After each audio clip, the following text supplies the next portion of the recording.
Assalamualaikum warahmatullahi wabarakatuh.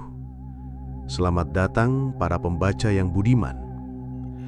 Pada kesempatan kali ini, saya akan berbagi sebuah kisah nyata dari jalur pendakian yang sudah lama dikenal angker. Bukan hanya tentang kabut atau jalur licin, tapi tentang sesuatu yang mengikuti tanpa henti, dari gunung hingga ke rumah. Cerita ini bukan sekedar pengisi waktu, melainkan sebuah pengingat bahwa tidak semua tempat ingin kita datangi. Mari kita simak bersama dengan hati yang tenang dan pikiran yang terbuka. Pernahkah kalian merasa tempat yang kalian injak diam-diam sedang memperhatikan kalian? Langit malam itu tampak menggantung rendah, seolah menahan sesuatu yang berat. Kabut tebal turun pelan, merayap di antara batang-batang pohon tua. Udara dingin menusuk kulit, membungkus tubuh yang lelah. Perjalanan pendakian yang awalnya terasa biasa saja, perlahan berubah menjadi sesuatu yang sulit dinalar. Di sebuah terminal kota, Arga, Tio, dan Bram memulai perjalanan mereka menuju Gunung Lawa. Sebuah gunung yang sering disebut-sebut menyimpan cerita-cerita yang tak semua orang berani mengungkapnya. Mereka bertiga bukan pendaki biasa. Sudah banyak jalur yang mereka lewati. Sudah sering pula mereka bermalam di tengah hutan. Tapi perjalanan kali ini, entah kenapa rasanya berbeda. Terasa berat, seolah-olah mereka akan bertemu sesuatu yang seharusnya tidak mereka temui. Perjalanan mereka berlanjut bertemu dengan dua rekan dari tim pendaki lain, Damar dan Raka. Kelima orang ini sepakat menempuh jalur pendakian dari sisi Candi Lawa, jalur yang kabarnya sepi dan jarang dilalui. Mereka tidak datang untuk mencari cerita mistis. Mereka hanya ingin merasakan udara puncak dan menikmati malam di atas sana. Namun dari langkah pertama, tanda-tanda itu mulai terasa. Kabut yang terlalu cepat turun, api perapian yang tiba-tiba padam tanpa sebab, suara-suara langkah di kejauhan yang tidak pernah menampakkan wujudnya. Tapi mereka semua memilih diam, mungkin karena gengsi, mungkin juga karena mencoba mengusir rasa takut yang mulai merayap perlahan. Sore itu, mereka sampai di pos 2, sebuah shelter sederhana dari seng berkarat yang terbuka tanpa pintu. Pohon besar yang dulu sering menjadi penanda sudah tumbang, hanya sisa akarnya yang mencuat di tanah basah. Tanpa pikir panjang, mereka memutuskan bermalam di situ. Hujan yang deras memaksa mereka tinggal, jalanan yang licin memaksa mereka berhenti. Malam datang dengan sunyi yang aneh. Mereka duduk melingkar, bercanda, membuat kopi, mengobrol tentang apapun. Hingga entah bagaimana topik horor itu muncul. Tentang pocong hitam yang kabarnya pernah terlihat di jalur ini. Tentang langkah-langkah tanpa suara yang kadang menghampiri tenda pendaki. Tiba-tiba, dari balik kegelapan, terdengar suara duk-duk seperti sesuatu dilempar ke dinding shelter mereka. Hening. Semua terdiam. Mata mereka saling bertatapan seolah faham tanpa perlu bicara. Mereka tahu, mungkin ini bukan sekedar cerita. Arga mencoba menenangkan. Mungkin hanya ranting jatuh, mungkin hanya hewan liar. Mereka memilih tidur lebih awal, menutup pintu shelter seadanya dengan kain. Tapi Arga tahu, dia belum benar-benar tenang. Dan malam itu belum selesai. Karena saat tubuhnya mulai lelah, saat hujan masih mengguyur atap shelter, langkah-langkah itu datang. Pelan, beriringan, tanpa suara salam, tanpa sapaan khas pendaki. Langkah-langkah yang hanya meninggalkan jejak basah tanpa sosok yang terlihat. Arga mulai bertanya dalam hatinya, apakah benar kami yang menginjak tanah ini sedang diperhatikan sejak awal? Arga, lelaki berusia 27 tahun, bukan orang baru di dunia pendakian. Tubuhnya cukup tegap, kulitnya kecoklatan, dan tatapannya tenang. Ia sudah berkali-kali menaklukkan gunung, mulai dari yang ramah hingga yang menyimpan banyak cerita mistis. Baginya, pendakian adalah ruang pelarian, tempat di mana ia bisa berdamai dengan diri sendiri. Tapi Arga punya satu kebiasaan. Ia sering menyimpan apa yang ia rasakan sendiri, apalagi jika itu berhubungan dengan hal-hal di luar nalar. Tio, sahabat lama Arga, justru kebalikannya. Ia ceria, banyak bicara, dan selalu mencoba memecah suasana. Tio percaya bahwa setiap cerita mistis hanyalah bumbu perjalanan. Ia jarang memikirkan hal-hal aneh, bahkan cenderung menertawakan rasa takut orang lain. Tapi di balik sikapnya yang santai, Tio selalu memastikan bahwa semua orang dalam timnya baik-baik saja. Bram, yang sering dipanggil Cak Bram, adalah tipe pendaki yang kaku tapi teliti. Ia yang paling serius dalam merencanakan pendakian. Mulai dari logistik, jalur, hingga cuaca, semua harus terukur. Bram tidak terlalu percaya dengan cerita-cerita horor gunung. Baginya yang perlu diwaspadai adalah badai, longsor, dan kekurangan perbekalan. Namun, ia juga bukan orang yang mudah menolak jika timnya memutuskan sesuatu bersama. Selain mereka bertiga, ada 2 rekan dari tim pendaki lain yang ikut bergabung dalam perjalanan ini, Damar dan Raka. Damar dikenal sebagai pendaki yang sering membagikan kisah-kisah misteri di blog dan forum-forum pendakian. Ia pendiam, tapi jika sudah bercerita, ia bisa membawa suasana jadi mencekam. Sementara Raka adalah teman lama Damar, sosok yang lebih banyak mengamati. Ia tidak banyak bicara, tapi tatapannya selalu tajam, seolah ia bisa membaca sesuatu yang tidak terlihat. Kelima orang ini bertemu di base camp sebuah gunung yang disebut Gunung Lawa, gunung yang sudah lama dikenal dengan jalur sepinya dan kabut yang turun terlalu cepat. Mereka memilih jalur dari sisi Candi Lama, jalur yang jarang dilalui karena terkenal basah dan licin. Jalur ini bukan jalur umum, tapi bagi mereka yang mencari ketenangan dan tantangan, jalur ini dianggap lebih hidup. Perjalanan dimulai dengan suasana yang terasa biasa. Mereka berangkat malam hari dari kota dengan bus, lalu melanjutkan perjalanan dengan mobil kecil hingga sampai di pos perizinan pendakian.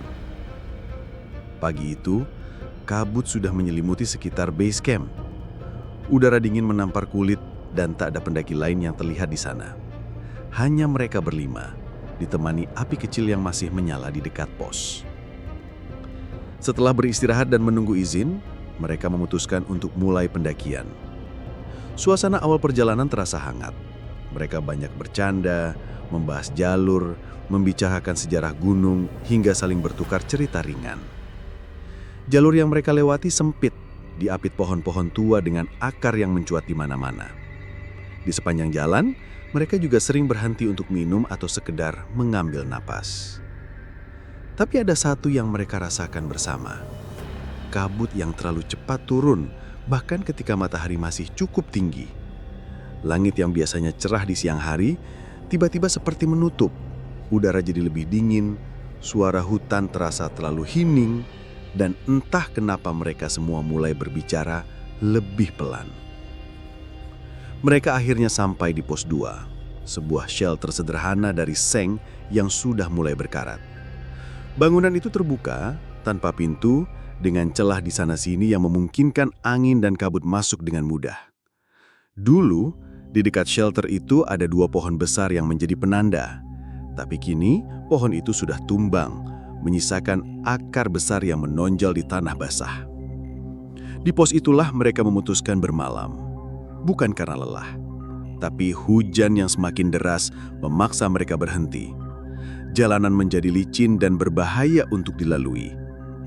Tanpa banyak pertimbangan, mereka menata matras, mengeluarkan kompor untuk membuat kopi, dan mulai menghabiskan malam di tempat yang bagi sebagian orang bukan tempat yang nyaman untuk menginap. Mereka mengobrol sambil menunggu hujan reda.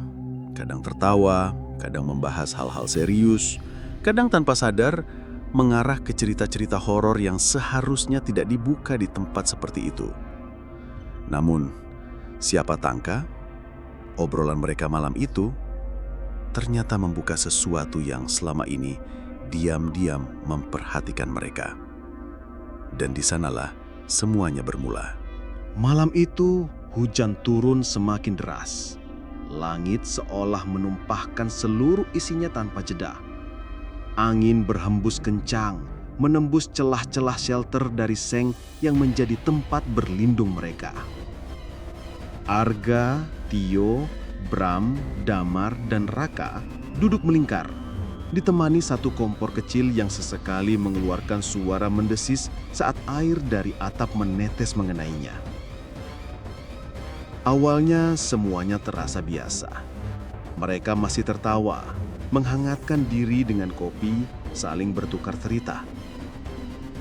Namun perlahan, obrolan mereka mulai mengarah ke cerita-cerita yang lebih gelap. Kisah-kisah yang kabarnya sering terdengar di jalur ini. Damar, dengan nada pelan, mulai menceritakan sesuatu yang membuat suasana berubah. Tentang seorang pendaki yang pernah bertemu dengan sosok pocong hitam di pos 2. Pocong itu katanya tidak seperti kebanyakan, bukan pocong putih yang sering diceritakan orang. Ini adalah pocong dengan kafan hitam legam, lusuh, dan terbakar di beberapa bagiannya, seolah-olah pernah terseret api tapi tak pernah benar-benar hangus. Wajahnya gelap, gosong, dan tak berbentuk. Tio, yang biasanya gemar mentertawakan cerita mistis, malam itu hanya diam, mendengarkan.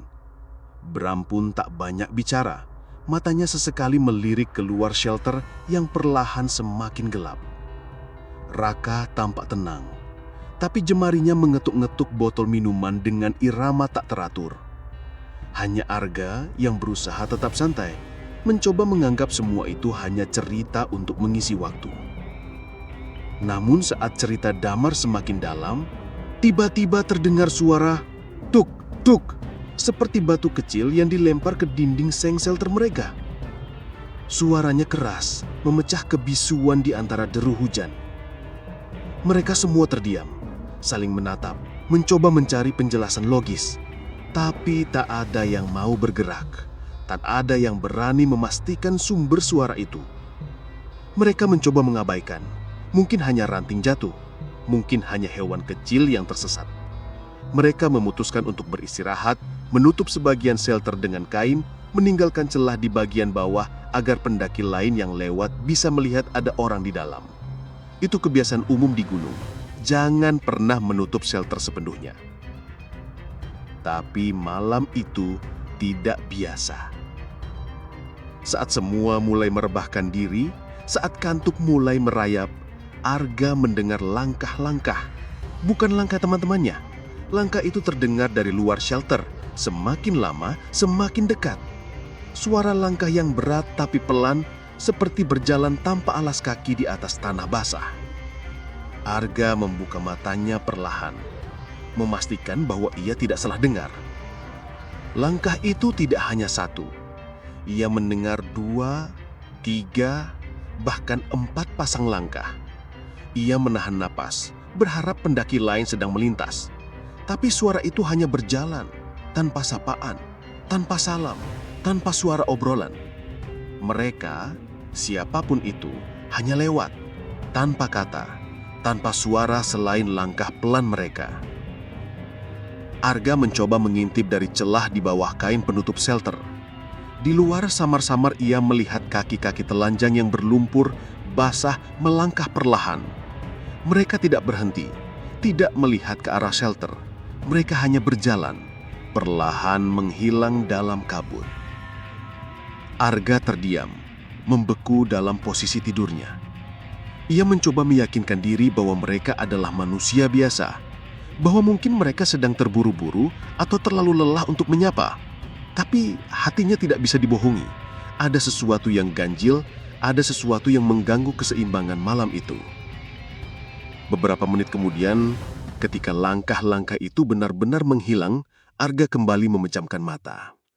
Tapi kejadian itu belum selesai. Ketika ia membuka matanya perlahan, ia melihat sesuatu yang membuat tubuhnya membeku. Dari celah atas kain penutup shelter, sepasang tangan kurus muncul, mencengkram sisi kayu shelter. Tangan itu hitam, dengan kuku panjang dan basah, perlahan bergerak seolah mengintip ke dalam. Arga ingin berteriak, ingin membangunkan teman-temannya, tapi suaranya tercekak. Tangannya gemetar, keringat dingin membasahi lehernya.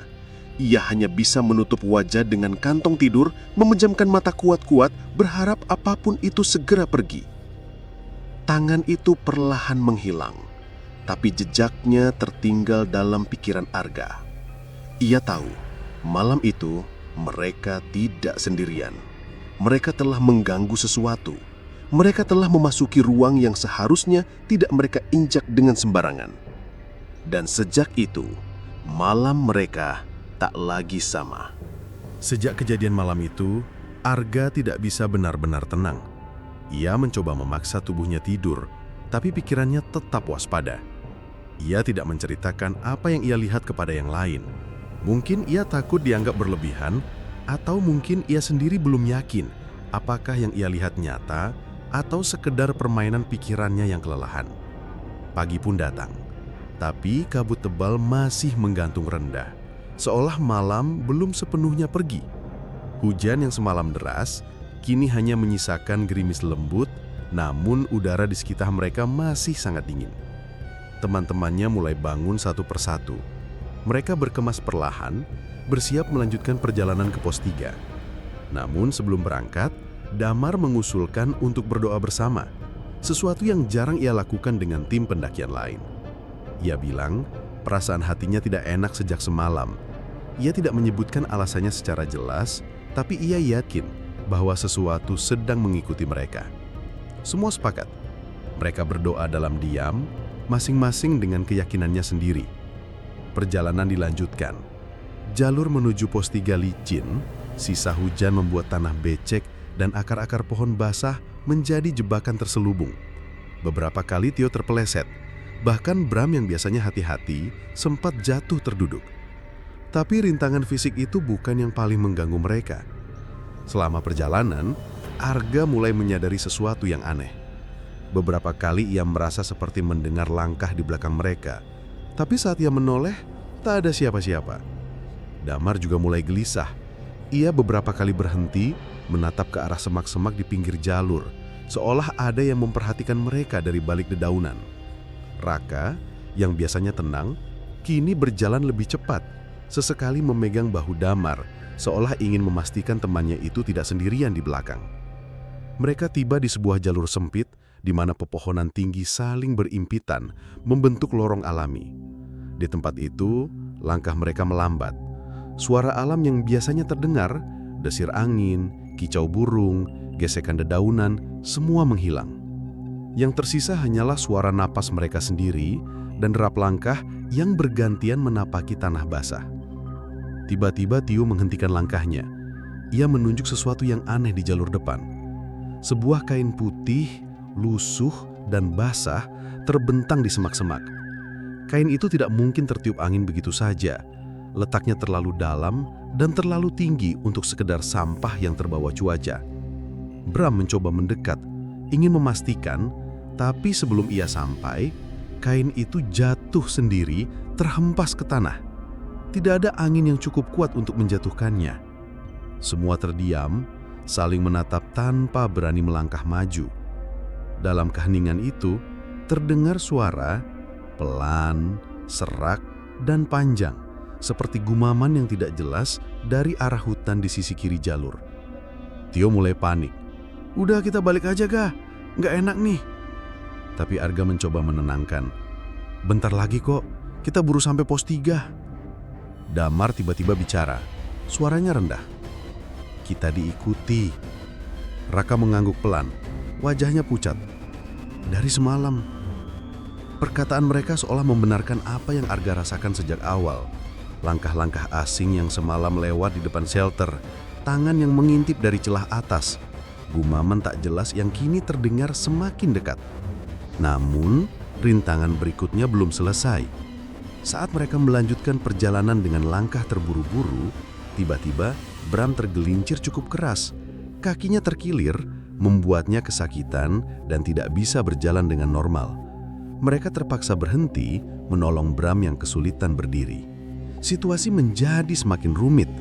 Jalur licin, suasana mencekam, dan waktu yang semakin sore membuat mereka terjebak dalam pilihan sulit. Kalau kita lanjut, jalannya makin berat. Kalau kita turun, hujan bisa bikin jalur makin bahaya, ujar Arga. Sementara itu, gumaman yang tadi samar kini terdengar semakin jelas. Bukan hanya satu suara, seperti ada beberapa sosok yang berbisik-bisik di antara pepohonan. Dan suara itu tidak menjauh, justru terdengar semakin dekat, seolah-olah mereka sedang dikurung dalam lingkaran yang perlahan mengecil. Damar tiba-tiba mengarahkan senter ke arah semak-semak. Samar, ia melihat sesosok bayangan putih yang berdiri diam. Ia yakin ia melihatnya, tapi ketika Damar menunjuk dan yang lain menoleh, bayangan itu sudah menghilang. Keringat dingin membasahi punggung mereka, bukan karena lelah, tapi karena rasa takut yang semakin nyata. Mereka semua tahu, mereka tidak diinginkan di sini.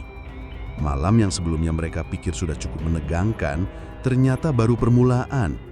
Kini mereka menghadapi dilema yang jauh lebih berat. Melanjutkan perjalanan dengan kondisi Bram yang cedera, atau kembali ke shelter dengan kemungkinan harus bermalam lagi di tempat yang mungkin sudah ditunggu oleh sesuatu. Dan hujan. Hujan tidak pernah berhenti sejak semalam. Situasi semakin memojokkan. Bram tidak bisa berjalan dengan normal. Setiap kali ia mencoba menapak, rasa sakit menjalar dari pergelangan kakinya, memaksanya terhuyung dan bersandar pada Arga atau Tiu.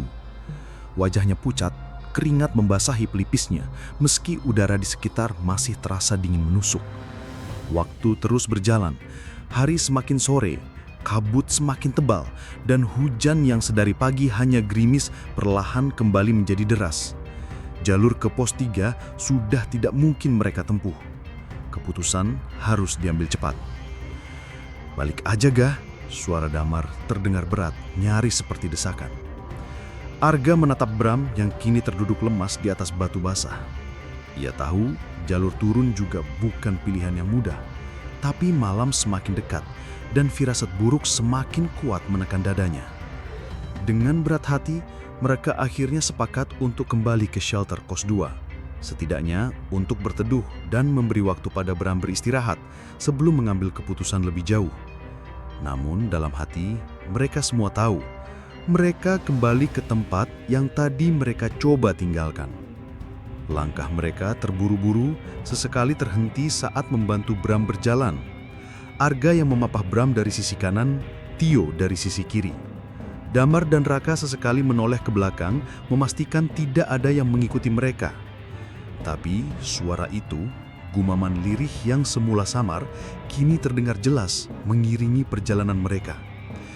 Gumaman seperti bacaan yang diucapkan pelan, namun mereka tidak mengerti bahasanya. Di tengah jalur pulang, Arga mulai merasa langkah mereka semakin berat, seperti ada yang menghalangi kaki mereka untuk bergerak cepat. Hujan yang semakin deras menambah beban, tapi bukan itu yang membuat mereka semakin panik. Tiba-tiba dari balik semak-semak, sosok itu muncul. Sosok dengan kain kafan hitam, wajah hangus seperti arang, matanya kosong menatap ke arah mereka. Pocong itu berdiri diam, tubuhnya basah, tetesan air mengalir dari kain lusuh yang membungkus tubuhnya. Tio yang pertama melihat mundur dengan mata membesar. Bibirnya gemetar seolah ingin berteriak, tapi suaranya tercekat. "Arga, itu di depan!" Tio berbisik nyaris putus asa. Mereka semua membeku. Jarak mereka dengan pocong hitam itu tidak lebih dari 10 meter. Sosok itu tidak bergerak, hanya berdiri tegak di tengah jalur, seakan-akan menunggu mereka. Arga berusaha menelan rasa takutnya. Ia menatap sekeliling, berharap ada jalur lain, celah apapun yang bisa mereka gunakan untuk menghindar. "Muter, lewat kiri, cepat!" Arga memutuskan, menarik Bram perlahan melewati sisi jalur yang lebih sempit, meski penuh dengan semak dan tanah licin. Tapi langkah mereka seperti diawasi. Saat mereka bergerak ke kiri, suara langkah itu muncul lagi, berat, basah, mendekat dari sisi yang lain. Damar menyorotkan senter ke arah kanan dan lagi-lagi sosok yang sama berdiri di sana, hitam, lusuh dengan kepala sedikit miring, seolah-olah menunggu mereka. Dia ada dua, bisik Raka, napasnya memburu.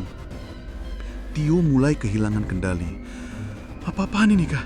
Dia ngikutin kita dari mana-mana. Tenang Tio, jangan panik. Arga menggertakkan gigi, berusaha menahan gemetar di lututnya. Damar mendekatkan bibirnya ke telinga Arga. Kita masuk ke jalur mereka.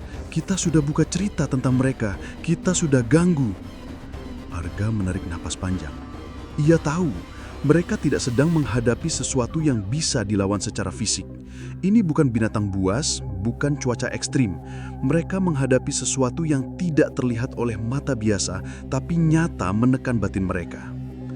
Hujan semakin menggila, jalur semakin licin, kabut semakin rapat. Mereka berlari kecil sambil setengah menyeret Bram yang menahan sakit. Damar dan Raka membuka jalan, berteriak memanggil-manggil dalam hati nama-nama Tuhan yang mereka yakini. Begitu mereka hampir sampai di pos 2, suara tawa lirih terdengar di sekeliling mereka. Tawa yang tipis, memanjang, dan mengelilingi mereka dari segala arah. "Jangan nengok, Gah, jangan nengok," bisik Damar. Tapi Arga tidak bisa menahan rasa penasarannya. Ia menoleh dan disitulah ia melihat. Bukan hanya satu, bukan hanya dua, tapi ada beberapa sosok dengan kain kafan hitam berdiri di antara pepohonan mengawasi mereka dari balik kabut. Wajah mereka hangus, hitam, sebagian seperti meleleh dan mata mereka kosong. Diam, tidak bergerak, hanya menatap, tapi tekanan dari tatapan itu membuat lutut Arga nyaris lemas. Mereka segera masuk ke dalam shelter, menutup pintu seadanya dengan kain, mencoba menciptakan batas, meski mereka tahu batas itu tak berarti. Suara langkah itu belum terhenti. Suara lemparan batu kembali terdengar menghantam seng shelter dengan keras, membuat Bram berteriak kaget. Tio sudah duduk memeluk lututnya, tubuhnya gemetar hebat. Raka terus membaca doa, mulutnya tak berhenti bergetar. Sementara itu, Damar dengan suara pelan seolah berbicara kepada sesuatu di luar sana. "Cukup, kami hanya lewat, kami tidak berniat mengganggu." Tapi jawaban tidak pernah datang. Yang terdengar hanya suara hujan, gemuruh petir, dan lemparan-lemparan yang semakin sering menghantam shelter. Malam itu, Arga berada di puncak ketakutannya. Ia tahu mereka sudah melewati batas. Mereka telah dibawa masuk dalam lingkaran yang tidak mereka pahami. Mereka bukan lagi sekedar pendaki yang terjebak hujan. Mereka adalah tamu yang tidak diinginkan. Dan malam belum berakhir. Malam itu terasa begitu panjang bagi Arga dan teman-temannya. Hujan yang tak kunjung reda, lemparan batu yang terus menghantam seng shelter, dan suara langkah yang sesekali terdengar mendekat, membuat suasana semakin mencekam. Mereka berlima duduk dalam diam, seolah menunggu waktu berjalan lebih cepat agar pagi segera tiba. Tio sudah nyaris kehilangan kendali. Ia menutup telinganya dengan kedua tangan, memejamkan mata rapat-rapat, berharap semua ini hanyalah mimpi buruk. Bram yang kakinya masih terasa sakit berusaha menahan diri untuk tidak panik, meski sesekali ia mengerang pelan menahan nyeri.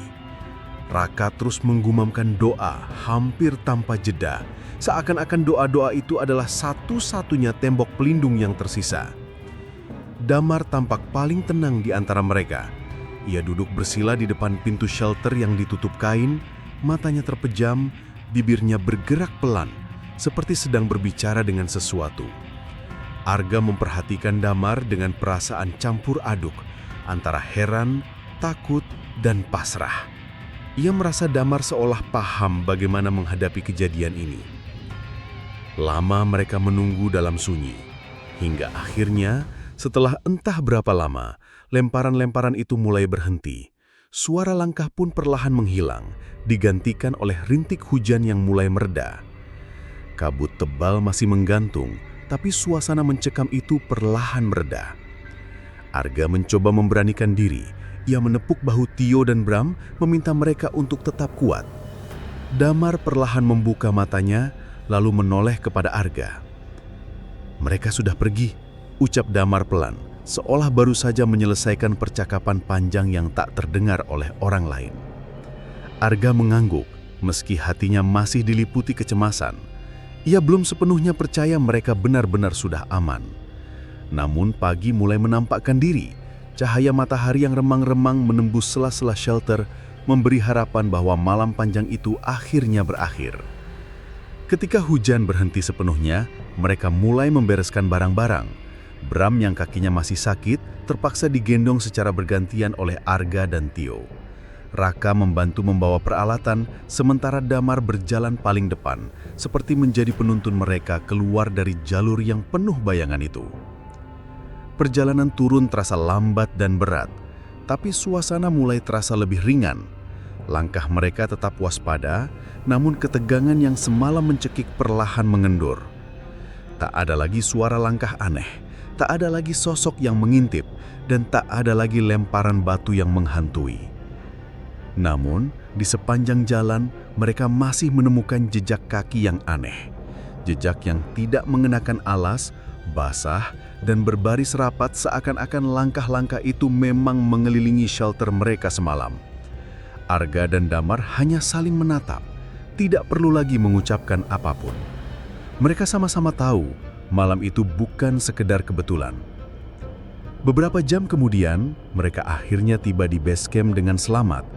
Udara base camp yang pagi itu terasa segar, justru membuat mereka sadar betapa sesaknya malam yang baru saja mereka lewati.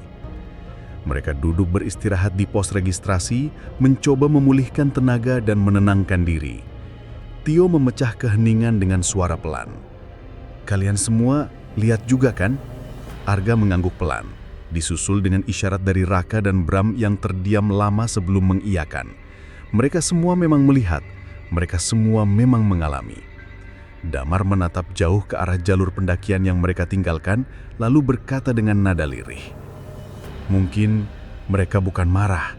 Mungkin mereka hanya ingin mengingatkan bahwa jalur itu bukan milik kita." Kalimat Damar mengendap di benak Arga. Ia mulai memahami bahwa pendakian bukan hanya soal fisik, bukan hanya soal mencapai puncak. Ada ruang yang tidak kasat mata, ada batas yang seharusnya dihormati. Malam itu mereka sudah melewati batas itu, dan entah mengapa, mereka diberi kesempatan untuk kembali. Ketika mereka berpamitan dan bersiap pulang ke kota masing-masing, Arga memutuskan satu hal. Ia tidak akan pernah lagi sembarangan membuka cerita tentang sosok-sosok yang tidak ingin dibicarakan, apalagi di tempat yang bukan tanahnya sendiri. Namun di dalam hati kecilnya, ia tahu cerita itu belum benar-benar selesai. Karena yang mengawasi mereka dari balik kabut, mungkin saja masih mengikuti. Mungkin saja belum benar-benar pergi. Dan perjalanan itu akan terus tinggal dalam ingatan mereka, bukan sebagai kisah pendakian biasa, tapi malam di mana mereka menjadi tamu yang tidak diundang dan disambut oleh sosok yang seharusnya mereka tidak temui. Beberapa minggu setelah pendakian itu, Arga mencoba melanjutkan hidupnya seperti biasa. Ia kembali bekerja, kembali berkumpul dengan teman-temannya, dan kembali mendaki di gunung-gunung lain. Namun, meski tubuhnya kembali menjalani rutinitas, pikirannya sering kembali terperangkap di malam itu. Malam yang seolah tidak pernah selesai dalam ingatannya. Ia mulai jarang bercerita tentang kisah horor pendakian, bukan karena takut, tetapi karena kini ia paham ada cerita yang tidak perlu disebarluaskan. Ada kisah yang lebih baik disimpan sendiri, dihormati dalam diam, dan dibiarkan tetap menjadi rahasia di jalur-jalur sepi yang hanya dipahami oleh mereka yang pernah merasakannya. Suatu sore, ketika ia duduk sendiri di sebuah warung kopi langganannya, Arga membuka pesan masuk di ponselnya. Sebuah pesan dari Damar masuk tanpa kata pembuka, hanya menuliskan satu kalimat, "Mereka masih mengikuti." Arga mengeringikkan dahi. Ia membalas, "Maksudmu siapa?" Pesan balasan Damar muncul cepat. "Semalam aku mendengar langkah itu lagi, di halaman rumah. Suaranya sama, langkah kaki telanjang di atas paving basah." Arga menelan ludah, jantungnya berdegup pelan. Ia mencoba menenangkan diri, meyakinkan bahwa mungkin Damar hanya berhalusinasi.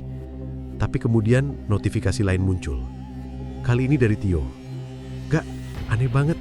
Aku Aku tadi pagi lihat bekas jejak kaki basah di depan pintu rumah. Aku pikir tetangga, tapi jejaknya langsung berhenti di depan pintu. Gak ada jejak keluar lagi. Arga mulai merasa bulu kuduknya meremang. Ia menggenggam ponselnya lebih erat, mencoba berpikir jernih. Namun sebelumnya membalas, ponselnya kembali bergetar. Pesan masuk dari Raka. "Gak, semalam aku mimpi. Kita semua masih di pos 2. Hujan deras, kabut tebal, dan mereka masih mengawasi." Pesan itu diakhiri dengan foto, sebuah gambar samar yang diambil Raka beberapa hari sebelumnya. Dalam foto itu, Raka memotret halaman belakang rumahnya yang basah setelah hujan. Namun di sudut kanan bawah foto, terlihat samar-samar bekas jejak kaki basah, telanjang, seperti langkah yang tidak semestinya ada di sana. Arga membiarkan ponselnya tergeletak di meja. Ia memendamkan mata, mengatur nafas yang mulai terasa berat. Apakah mereka benar-benar berhasil meninggalkan semuanya di gunung itu? Ataukah apa yang mereka sebut sebagai mereka justru ikut turun bersama, mengawasi dalam diam, dan membayangi langkah-langkah mereka di dunia yang seharusnya aman? Arga tidak tahu jawabannya. Yang ia tahu, sejak hari itu, ia selalu menutup rapat pintu rumahnya setiap malam. Bukan karena takut pada pencuri, bukan pula takut pada binatang liar, tapi takut pada langkah-langkah asing yang mungkin saja masih berjalan, masih mengikuti, dan mungkin malam ini berhenti tepat di depan pintunya. Demikianlah kisah ini berakhir. Semoga cerita ini menjadi pelajaran bagi kita semua, bahwa dimanapun kita berada, tetaplah menjaga sikap dan tidak sembarangan mengucapkan atau membahas sesuatu yang tak kita pahami. Jika suatu hari kalian mendengar langkah kaki basah di depan rumah, ingatlah cerita ini. Wassalamualaikum warahmatullahi wabarakatuh.